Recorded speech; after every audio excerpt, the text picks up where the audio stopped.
At 7. Ondo State government takes drastic measures to check human trafficking. Akure natives roll out drums for annual cultural celebration, Ulefunta. Nigerian army troops rescue 4 kidnapped Zamfara University students. And from the foreign scene, 3rd earthquake hits Afghanistan in 1 week.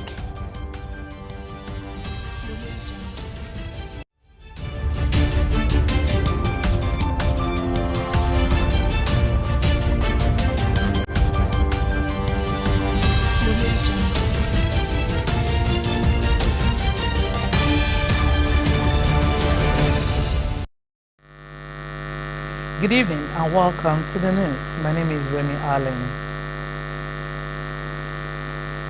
The Ondo State government says human trafficking would no longer be tolerated in the state. The State Commissioner for Regional Integration and Diaspora Relations, Prince Boye Ologbese, spoke during a one-day workshop themed Human Trafficking, a Crime Against Humanity, Securing the Future of Our Youth, at Adekunle Ajashin University, Akugba Akoko, Ondo State. Our correspondent, Nle Aruyo, reports that the commissioner also restated government's will to hold perpetrators accountable. Please report. Nigeria is a source, transit and destination country for women and children subjected to trafficking in persons, including forced labor and prostitution. Statistics show that Nigerians accounted for 21% of the 181,000 migrants that arrived in Italy through the Mediterranean in 2016, and about 21,000 Nigerian women and girls have been trafficked to Italy in 2015. And Ondo State, being an integral part of the country, is not immune to reverse this trend. The Ondo State government, through the Ministry of Regional Integration and Diaspora Relations, on public session stop Ondo State, the Commissioner for Integration and the said be careful to addressing cases human trafficking and irregulation, which has become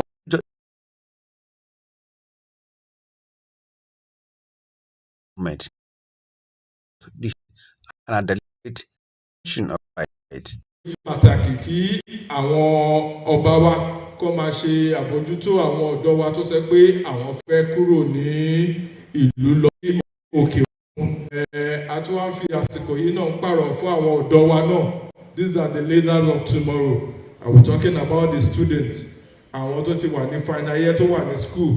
Ṣe ní sùúrù kẹ́ parí school tí òbí tó ti náwó lé lórí kẹ́ ti gba degree yìí náà. Kó tó di pé ẹ fẹ́ máa ṣe pé ẹ fẹ́ máa ronú pé ẹ fẹ́ máa travel. Tó bá di pé ẹ fẹ́ máa travel, I'm sure the information wà ní ministry wa lóríṣiríṣi tẹ̀lé wá tẹ́ pé I'm sure the office of the PS is open tó máa lè fún yín láwọn ètò oríṣiríṣi program tẹ̀lé apply sí. In his keynote address, National Agency of Trafficking, Zona Osogbo, Eferica, who was represented by the head of public enlightenment, Fibisola Ladipo, said human trafficking has assumed a new dimension and radically different from the violent approach trade. 70 IP victims received Ondo and Niger states. Niger State indigenes were the most prominent, as both states led with a share of 10 victims each. The State Attorney General and Commissioner for Justice, Sir Charles Titiloye, who doubles as the chairman of the Ondo State Task Force Against Human Trafficking, represented by the State Secretary, Blessing Olanrewaju, said people in the fight against the hydra-headed monster called human trafficking. The menace of human trafficking has become multifaceted, and it's looking as if the efforts of various bodies in curbing the crime is not yielding fruit. However, we should not rest on our laurels in fighting the hydra-headed monster called human trafficking. The workshop also discussed efforts at improving the organizational, operational, and management capacities of agencies to deal with cases of trafficking. Only Osrc News. Sultan of Sokoto Muhammad Abubakar III, the Ooni of Ife, Oba Adeyeye Ogunwusi, and other leaders have maintained that the unity of Nigeria must remain a priority. Speaking at the 80th birthday lecture and book launch of His Majesty King Edmund Daokoru of Nembe Kingdom in Abuja, the leaders emphasized the need to leave legacies for generations ahead. Abubakar said the unity of the country and that of traditional institutions must remain sacrosanct. Ogunwusi stated that the unity of the country is critical, harping that traditional rulers must ensure that their followers take steps that unite the country and its development. Nembe monarch and host King Daokoru, a former Minister of State for Energy, while calling for the development of the Niger Delta, said he has planned that will see the development of gas turbine, integrated farming, and fish culture in this area. The Independent National Electoral Commission (INEC) has dismissed the report that it would adopt manual collation of results for the upcoming governorship elections in Imo, Bayelsa, and Kogi states. The commission assured voters that it would transmit the governorship election results electronically to its result viewing portal, IREV. Chairman of INEC, Mahmoud Yakubu, made a clarification after monitoring the mock accreditation exercise in Kogi State ahead of the elections. Yakubu further said the commission would meet heads of security agencies next week to discuss the security situation in the areas. He assured voters that the commission was on top of the situation in terms of security arrangement and deployment. Vice President Kashim Shettima has departed Nigeria to represent President Bola Tinubu at the Third Belt and Road Initiative in Beijing, China, holding between Monday and Wednesday. Stanley Nwokocha, Senior Special Assistant to the President of Media and Communications, Office of the Vice President, disclosed that Shettima would join world leaders from over 130 countries in Africa, Asia, Europe, and Latin America to deliberate on the theme High Quality Belt and Road Cooperation Together for Common Development and Prosperity. The Vice President is expected to avail Nigeria of the platform provided by the forum to woo investors for more developmental projects. Shettima would also hold bilateral meetings with other world leaders to promote Nigeria's trade and investment relations in line with the economic development agenda of the Tinubu administration.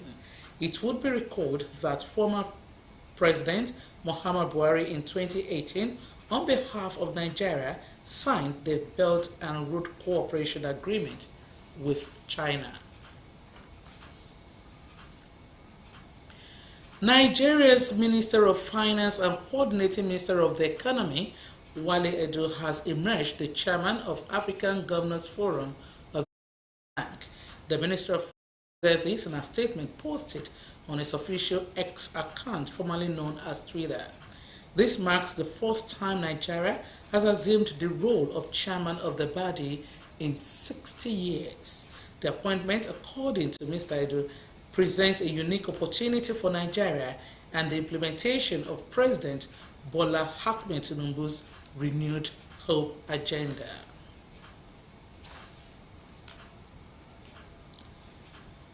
The Association of Industrial Pharmacists of Nigeria, NAHIB, has warned that there may be a scarcity of essential medications across the country due to the current economic downturn. NAHIB National Chairman Kenneth Onebu said the pharmaceutical companies may not be able to provide crucial medications if the government does not address and find a solution to the high cost of diesel and forest scarcity. According to WHO, essential medicines can save lives and improve health and are selected with due regard to disease prevalence, public health relevance, evidence of efficacy and safety, and cooperative cost effectiveness. Speaking at the 5th Annual International Conference of the Nigerian Association of Foreign Trained Pharmacists held in Ikeja, Lagos State, the NIPE chairman lamented that the current economic situation of the country has affected production and importation of medications, while listing poor infrastructure, forest scarcity, and regulations as key issues affecting the pharmaceutical sector. Honorable urged the federal government to intervene in providing an enabling environment for producers. The National Board for Technical Education (NBTE) has admitted to introducing a one-year top-up degree program in Nigerian polytechnics, as reported by the National Universities Commission (NUC). NBTE Executive Secretary Mohammed Bugaje said the initiative is a credit upgrading program to enhance and build confidence of HND holders in the face of dichotomy. Professor Bugaje said the NBTE understands the NUC is protecting its territory by publishing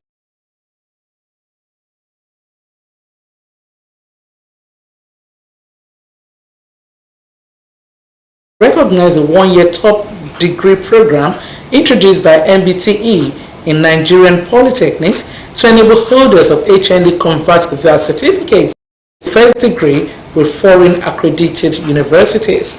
NUC noted that the bill for an act to abolish and prohibit dichotomy and discrimination between first degree and HND in the same profession for the purpose of employment, which was passed by the 9th National Assembly in 2021, is yet to be assented to by Mr. President.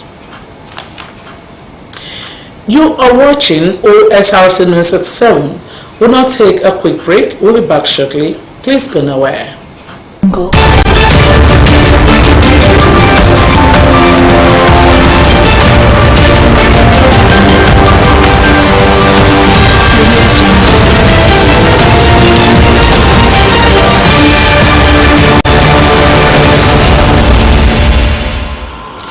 Many thanks for rejoining us. You can watch us live on our website www.osrc.ng or follow us on Facebook at OSRC TV, and on YouTube you can subscribe to our channel OSRC TV Ondo. Moving ahead, in furtherance of the 2023 Exercise Patient Regional Convention Series, Jehovah's Witnesses have gathered in Akure to explore the quality of patience and highlight its modern-day relevance through scriptural analogy. Joy Pius reports that the fourth meeting in a series of 7 was carried out in Yoruba language to simplify the message and aid assimilation. Her report. It is the 4th meeting since the convention series commenced in September, and the Yoruba language was adopted for clarity in communication. Jehovah's Witnesses across Ondo State gathered at the Kingdom Hall in Akure to explore the importance of patience to human and societal development.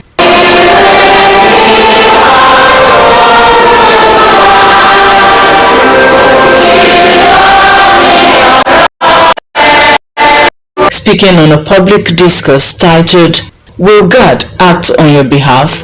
Mr. Ojo Ogunkwade charged the congregation on the need to patience, remember the needy, and believe in Jehovah for the manifestations of their prayers.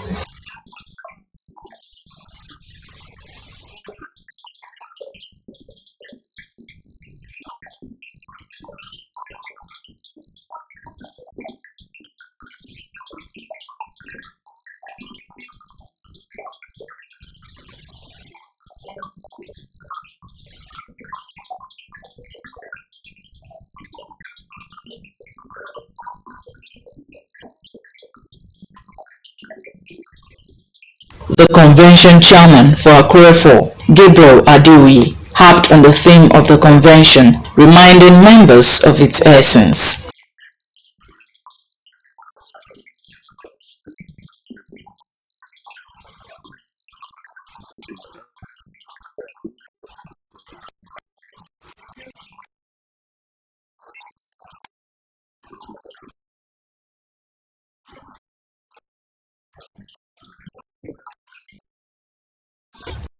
expressed happiness at which impacted in them and pledged to hold on to the lessons learned in their daily living.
The first 3 series of the convention had been held in English and Pidgin. The regional convention continues till December. Joy Pius, Osrc News. The grand finale of the 2023 Ulefuta Festival of Akure Kingdom was a spectacle to behold as sons and daughters gathered to showcase their commitment for development. Non-indigenous were also not left out of the cultural frenzy which attracted dignitaries across Nigeria. Osrc Zaid Aribisola reports that the Deji Oba Aladetoyibo Aladelusi enjoined indigenes to continually support development projects geared towards making Akure a place of pride. His report. After a series of activities, the grand finale of the 2023 annual Ulefuta Festival of Akure Kingdom is here with so much excitement in the air. Indigenes of the state capital set aside other engagements to gather at the MKO Abiola Democracy Park in Akure, clad in colorful traditional and African prints and accessories. Drums of different kinds and sizes and other musical instruments accompanied outpour of joyous emotions from the cross-section of attendees. The major highlight of the annual Ulefuta Festival of Akure Kingdom is a parade from various communities, and this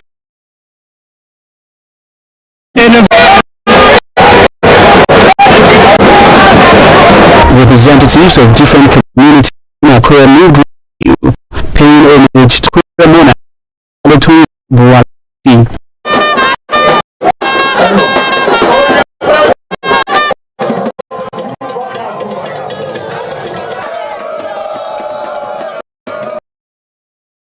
When we did it, there was no glamour.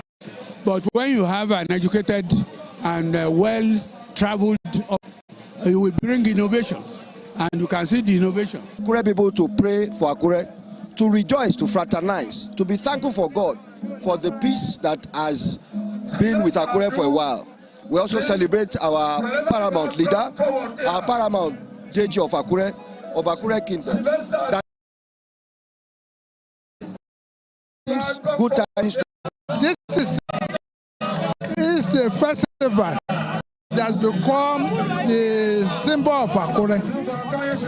It's just synonymous to Ojude Oba, and we are looking at a situation in the near future that all citizens of Akure all over the world will be coming to this festival.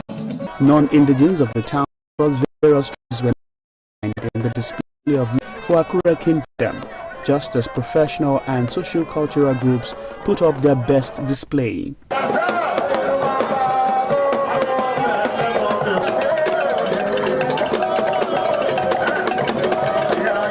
The occasion, according to tradition, is also an avenue for youth to connect more with their roots and relieve the efforts of elders who have contributed to the kingdom. Ile Futa Festival motivates us because it's a time for you to see people that have served this community in the past and current. You have people that when you see them, it will motivate you. So it's a thing of joy for the youth to motivate them in their own various endeavors. Certificate presentation to newly installed traditional title holders, including former Chief of Army Staff, Lieutenant General Tuko Buratai, who described the gesture as a symbol of Nigeria's unity, also took center stage. I can see joy.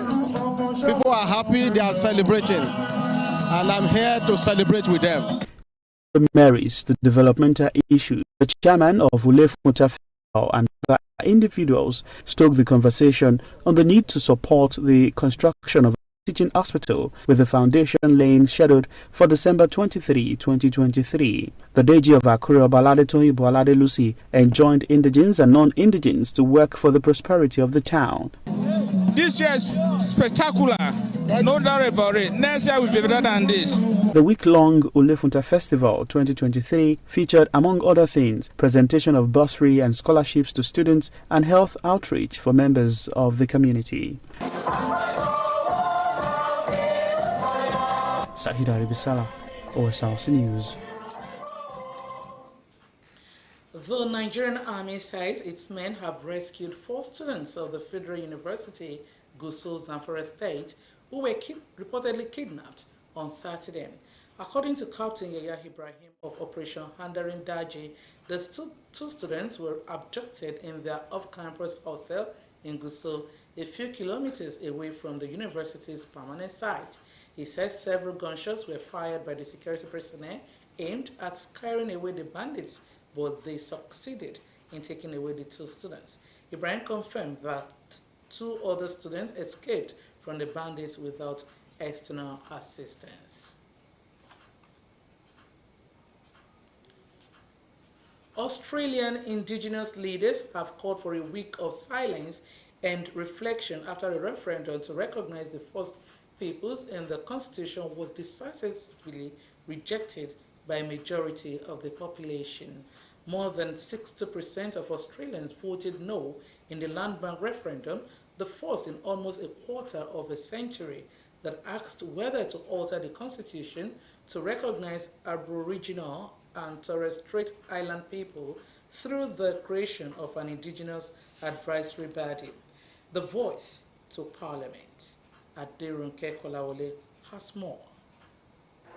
Australia has decisively rejected a proposal to recognize indigenous people in the constitution in a major setback to the country's efforts for reconciliation with its First Peoples. Australia had to vote yes or no in the referendum on the question of whether to alter the constitution to recognize Aboriginal and Torres Strait Island people through the creation of an indigenous advisory body, the Voice to Parliament. Australia's Prime Minister Anthony Albanese had the outset. I want to say that while tonight's result is not one that I had hoped for, I absolutely respect the decision of the Australian people and the democratic process that has delivered it. Australian media projected that at least 4 states would vote against altering the 122-year-old constitution, including New South Wales, Tasmania, Queensland, and South Australia. A successful referendum requires at least 4 of the 6 states to vote in favour, along with national majority. Emotions ran high in the Yes campaign camp. Auntie Charlie Lomans is an Indigenous leader. I imagine today most of the visceral voters would have voted no, and that's because of an ingrained and deep-seated fear, and they wouldn't use their intellect to vote yes. Australians' Indigenous citizens, who make up 3.8% of the country's 26 million population, have inhabited the land for about 60,000 years but are not mentioned in the Constitution. They are by most socio-economic measures the most disadvantaged people in the country. Many Indigenous people favor the change, but some said it was a distraction from achieving practical and positive outcomes. The political opposition has criticized the measure, saying it is divisive, would be ineffective, and would slow government decision-making. Aderunke Kolawole, Osrc. A new earthquake has hit western Afghanistan several days after two large tremors in the region killed more than 1,000 people. The U.S. Geological Survey says the magnitude 6.3 quake struck near the city of Herat at a depth of 6.3 kilometers. At least one person has died, according to local health authorities. Another 100 are being treated for injuries in the regional hospital. More than 90% of those who died in the earlier quakes were women and children. And moving Sunshine Stars Football Club of Akure have shared the spoils with Heartland FC of Owerri in a matchday 3 fixture of the 2023-2024 Nigeria Premier Football League. Michael Olalusi scored the first goal from the spot in the 39th minute of the game before Heartland FC took advantage of Sunshine Stars goalkeeper's error to equalize in the second half. Orange FM's Benga Uluwajano has more.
We sincerely apologize for the mix-up in that report. And with that, we conclude OS House and Nonsense 7. But before we go, here is another look at the top stories. The Ondo State government has taken drastic measures to check human trafficking and hold perpetrators accountable for the menace. We also told you that prominent indigents and residents of Akure have converged on the MKO Abiola Democracy Park to celebrate this year's traditional festival, Nlefuta, which is the peak of all traditional festivals in the city. Also, troops of the Nigerian Army have liberated 4 students of Federal University Gusau in Zamfara State who were kidnapped by armed bandits on Saturday. And finally, a powerful earthquake has struck western Afghanistan just over a week after 2 strong quakes and aftershocks killed thousands of people and flattened entire villages in the same province. And that's the news. Thanks for watching. Good evening.